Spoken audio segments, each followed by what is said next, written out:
I noticed from like across the room, these guys, bald, big, like no necks, massive, like really leery looking dudes, kind of like piling through the crowd, like coming my way. And I'm sat there thinking, like, is this for me? I suppose we could talk about my run-in with Colonel Gaddafi's son. Yeah, we have to have this. Yeah. This is. Well, I saw out the corner of my eye Colonel Gaddafi. It was in my dreaded book that I wrote years ago. One of those deals that you kind of take for the money at the time because you're young and don't have any money. And you know, Made in Chelsea was far bigger than I expected it to be, and I got offered a book deal, so I did this book. And so, what was it like, an autobiography? Yeah, so I mean, looking back at it now, I would retract doing it. Do you know what I mean? Yeah, I was pretty honest in it and made an effort to, you know, share some of my wilder stories from, you know, when I was a bit younger. I grew up in a Caribbean island and witnessed all kinds of interesting and exciting things. And yeah, I can remember when the book came out. Thankfully, it wasn't as popular as it could have been. But, you know, lots of stuff was picked up in the press, and I was just a bit like, could have probably done without that being, you know, and it was a long time ago, so it doesn't really matter. But in the book was a story about Colonel Gaddafi's son and an encounter I had with him when I was young. And it was really scary, actually, like properly scary. I mean, So how old are you at this stage? I'm 16 at this stage. And where are we? We're in St. Barts, and it's kind of before St. Barts had become this big, massive, glitzy thing. It was around the time that it was... I mean, it is still very special. St. Barts as a place is... but, I mean, now prices have been driven up so much, it's impossible to get a table anywhere. You know, it's just... It's very, like, famous now. Whereas, you know, in the early days, it was kind of more of a diamond in the rough type thing. It was a very, very special place for kind of those that knew about it type thing. And there were these blossoming hotels that are now very, very famous. We had a growing business at the time on the island, this, you know, the Eden Rock Hotel, which Dad bought in 1995. It's nothing like the Eden Rock that's there today. It was, you know, 4 bedrooms, cockroach infested, stray cats everywhere, leaking roofs, you know, like, and Dad bought it as a home, you know, for us to live in. And so when I was 7, I moved out there. And with my parents, and James and Mike were older. They were, you know, traders in London at this stage, and I was just a kid. And Dad bought it off the mayor of the island at the time, a guy called Remy Dehaenen. Used to carry a revolver and, you know, had a beard and would just be like this, you know, guy that would shoot stuff, you know, in the street. And it was like, you know, it's just this wild dude. Yeah. And I'll get back to Colonel Gaddafi, but just to set the scene. The journey. Yeah. And you know, a hurricane came through on our second day there. Just like completely annihilated the thing. We didn't have electricity for a month, and, you know, and then Dad gradually built up the business, took on some debt, you know, and built this incredible hotel with my mum. You know, fast forward a few years, I'm 16.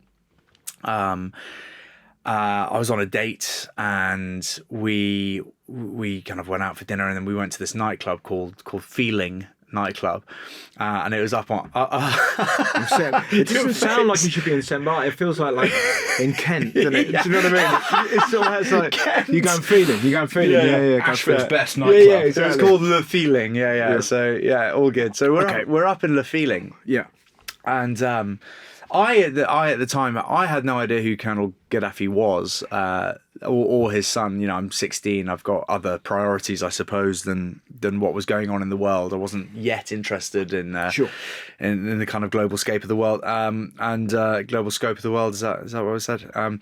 Anyway, and so we're in this nightclub, and this guy comes over, tall guy. I didn't know who he was, and he was really rude to me. And he basically leant over, and he goes, "This girl will be with me in my bed tonight."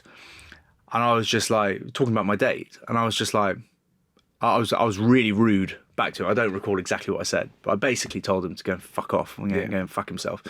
And he looked at me, and he like really kind of like had a proper look at me, and then turned around and walked off. And I was sat there feeling, you know, see you later, mate. Absolutely. And then, you know, I noticed from like across the room, these guys, like bald, big, like no necks, massive, like really leery looking dudes. Yeah. Kind of like piling through the crowd, like coming my way, and I'm sat there thinking, like, is this for me? You know, kind of, and it turned out that it kind of very much was, for me. So I grabbed this girl, and I darted out the side of the feeling and run round the back of the club. I was quite frightened at this stage. There's like 4 of them. Get in the car, and we turn on the car key. Turn on the car, and there's only one way out of the car park, basically, and there's this little gate, and I'm kind of like gunning for this gate, or like about to gun for this gate, and they walk round the side and just block off this gate, and they just stood at the gate, so I can't go anywhere. Right. And I was just like, this is potentially looking like really awful. I don't know who the guy. All of a sudden, I'm thinking like, who was that guy? And blah blah blah. Yeah. And so I kind of like, I said to myself, I was like, if I just drive the car as quickly as I can at the gate, they will move. Right? They're not going to like take a car on. So I was just like, I'm just going to have to do that, because obviously if they tear me out of this car, I don't know what's going to happen. Like, they looked, horrendous anyway. So gun past them, and they did move. I drive down the hill, and I called my mate, who's like, the guy up at the feeling. And I was like, who the fuck is that guy? And he goes, oh, that's Colonel Gaddafi's son. And I was like, who's that? He was like, oh, he's like a super dangerous dictator's son. Like, he fucking kills people. And I was like, right, well, I was just really fucking rude to him, mate. And and he was like, well, why? What did you say to him? And I was like, well, I told him to go and fuck himself or something. And he was like, well, that's not smart, And I was like, oh, okay, great. Is this all like, is your date still in the car? Yeah, she's with me. Yeah. So we gun back down the hill. I then start making a few phone calls. Like, I'm also like, I'm 16. I've had a few drinks. Like, this is all quite. It's a very exciting first date, shall we say? Was it first date? Yeah. No, I didn't know the girl. It wasn't like a serious thing either. We were just kind of like, oh, should we go and grab dinner or something? It wasn't like some. But it feels like a Netflix drama, doesn't it? At a minute, we sort of like. So what happens? Yeah. So I get back to the room, and then I call around. Like, I can't remember. I think I might have called my dad. And being like, are you aware of this?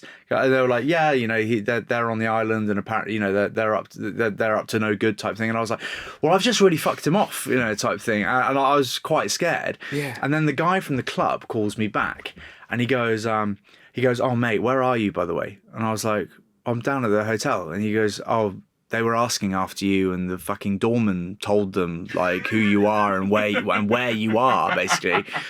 And I was like, well, so what are you saying? And he was like, well, they've left the club. They're on the way like down the hill. And I was like, oh, for fuck's sake. Like, so I'm like having this meltdown in the room. And we just decided to hide under the bed. Right. It's like, there's nowhere else to go, right? So I'm like under the bed with my date. And sure enough, like we hear like, that's pretty much the end of the story. We hear like a bit of commotion. We did hear cars coming into the car, but like, it's like, because it was quite small at the time, the hotel. Yeah. And we heard these doors slamming and people shouting, oh, where's this and that? Like, nothing happened. And like, it was all just a bit, kind of died down after a while, and they left. So fast forward to the Arab Spring, and you're like, get in. Well, I'm just thinking of that scene from Taken, where the door slams open, all of a sudden you're getting yanked out by your feet, and all kinds of shit. And then there's just a quick end to the story. Then the following day, we get invited. So my dad comes up to me and he goes, oh, there's this sounds really name droppy, but it just absolutely is the story. He goes, oh, Beyonce's performing at Nikki Beach. Do you want to go and see her? And I was like, yeah. Oh, yeah. I shaved my head, by the way, the following day. So I had this long hair. And I woke up and I shaved my head to like grade 1. Just got rid of all the hair. Yeah. So it turns out shaving your head just makes you look more like yourself, by the way. Like it just shows up. Like, it's a different look, obviously, but you don't actually. You don't look any different. Yep. It's just you with no hair. But it's the best thing you could have done. I was shitting myself. Yeah, I was actually thinking like, he's going to chop my head off or something. You're 16 and there's a beef with the dictator. He's going to make an example of me and like lock my head off in front of the whole hotel or something. Beyonce. Yeah, exactly. Yeah, as a tribute to Beyonce. Yeah, exactly. And of course you can probably see where the story's going. So I walk over. Nikki Beach is just there, by the way. Like, so there's our hotel and there's Nikki Beach, and you just walk over to it. And I walk in with Dad. Sure enough, first bloke we see, him. And he turns to me, looks at me. I think he kind of took pity on me because he realised I was just like a young kid. Thank God. And he kind of looked at me and like said hi to my dad, and then kind of said hi to me. And at the time I was like, does he know or does he not know? And like, do I look sufficiently different with no hair? And I think he did know, and he kind of just like let it slide, thankfully. Because I, you know, at the end of the day, I hadn't done too much. He was a bit of a prick to me, and I was a bit of a prick to him. But I suppose he thinks he can be a prick to whoever he likes, and that's fine. He's dead now, so it's all fine. Yeah, happy to say whatever. Oof, what a great story, though. Yeah, but I feel that fear. You know, it's so like. You do exactly what you're supposed to. You're 16, you're with a girl, fuck off, mate. And then when does it ever happen that you go, oh, by the way, that guy is the son of a dictator? You're like, and then you see him the next day. He's also really wild. He's also a really wild, like, dude. This guy, like, he was like, he was kind of up to no good on the island, just ignoring everyone. Like, he would turn up to, like, I subsequently heard stories where, like, he'd turn up to restaurants and the restaurants would be full, and like he would just like yank someone off a chair and just like fucking chuck them into a wall and say like fuck off, like, you know, he's a real animal type thing. Yeah. Horrible. Yeah. What a great story though. I enjoyed that.